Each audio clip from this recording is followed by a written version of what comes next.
we have, I believe it's old Dave Filoni out here teasing that. I think what everyone already knew.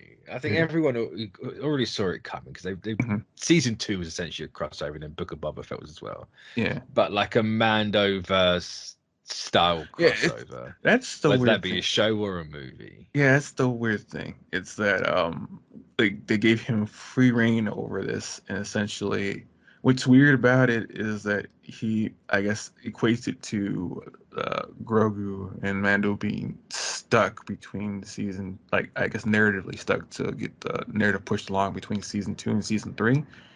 Mm. And he, I guess, put that standalone story in an episode of Book of Boba Fett to get the narrative going, which essentially what a lot of people assume was they really just made part of Book of Boba Fett, The Mandalorian season 2.5 to get the narrative going to get season 3 on the ball and get going. And it's interesting that he said that this is something that they might be doing more of in the future, where you'll see characters from shows pop up in movies that, what are they doing at this point in time?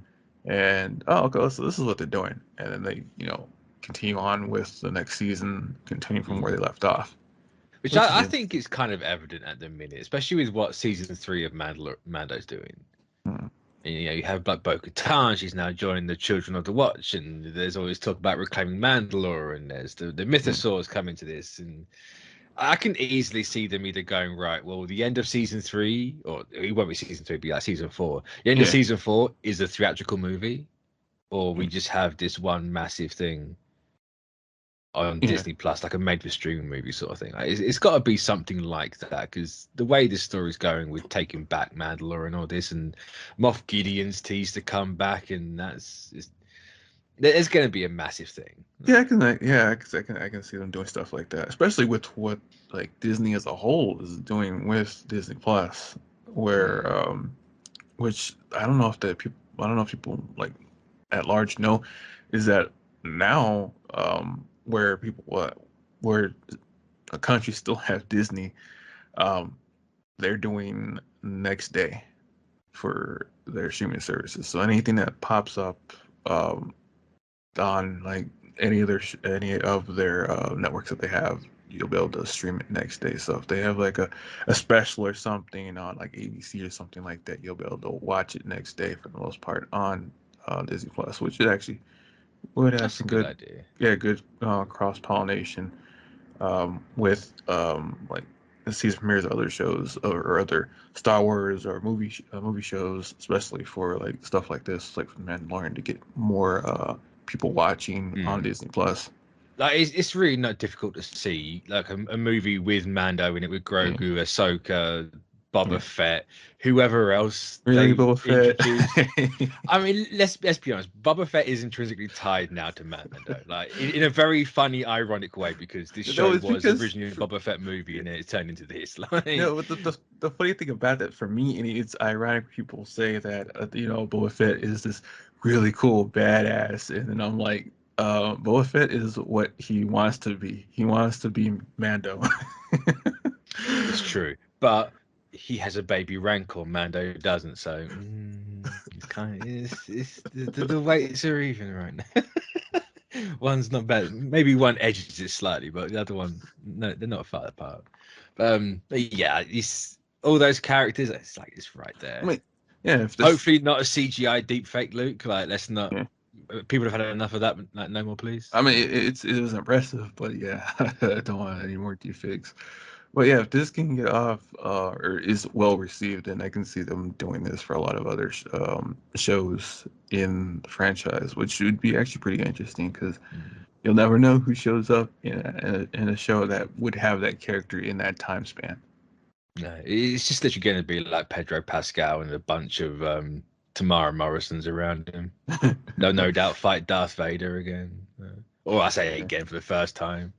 yeah, it just how it shows up the Yeah. mid part of season 4. Ezra Bridger will be there as well, and all this. IG-88 will come back because we have to bring that robot back now. Apparently, that's a subplot that's going somewhere in this show. Oh, yeah. I mean,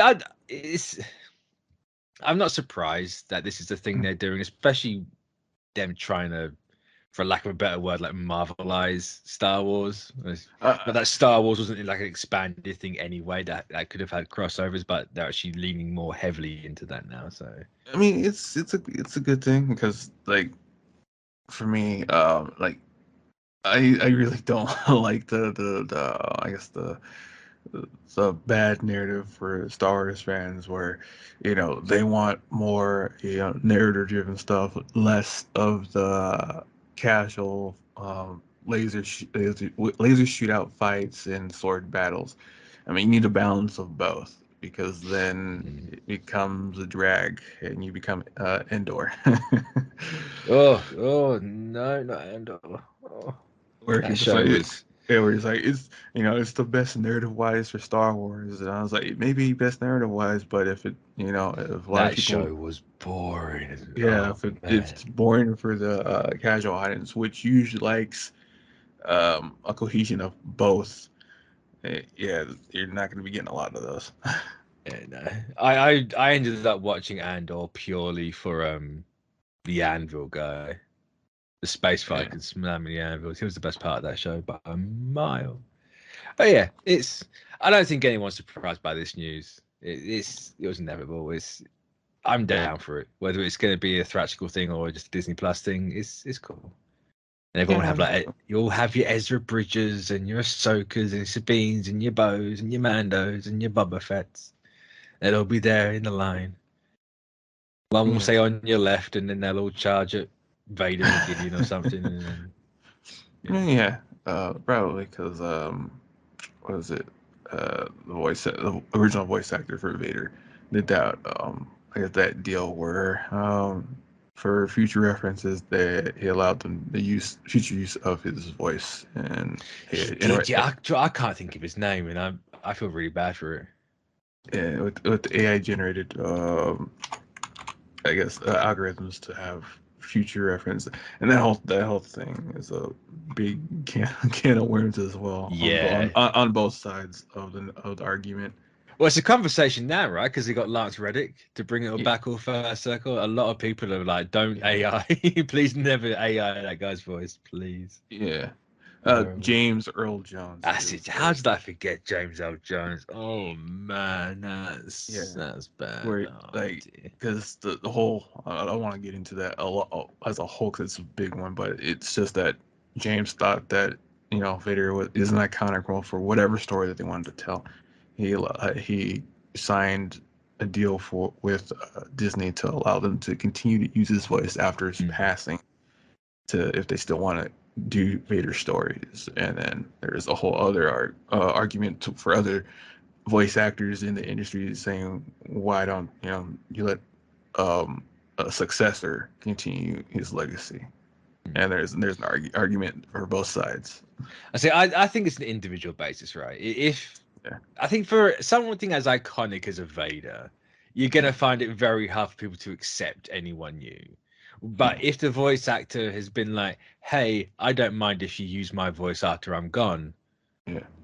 fair enough. You don't. It's that's in the company's hands. Then they can get a new one, or they can do the AI Yeah, thing. and I That's think that, entirely up to them. and I think that was the deal so far, is that it's entirely up to Disney whether or not they want to continue to use Yeah. Jones's voice in all the projects or just some of the projects, and have someone be his successor to where they can they have, I guess, the impacts, their voice has the same impact as him when portraying the character, because they do have or have had some stand-ins for some projects, and they did a really good job of voicing Mm. Vader. So yeah, I say that's there's been a cool. few good voices Yeah, for Vader, but there's no. It's James F. Jones, man. yeah, He can't yeah, be there. Can't be there. Yeah, I think that's a case by case basis. yeah. But right, on to our last one, and of course the juiciest one.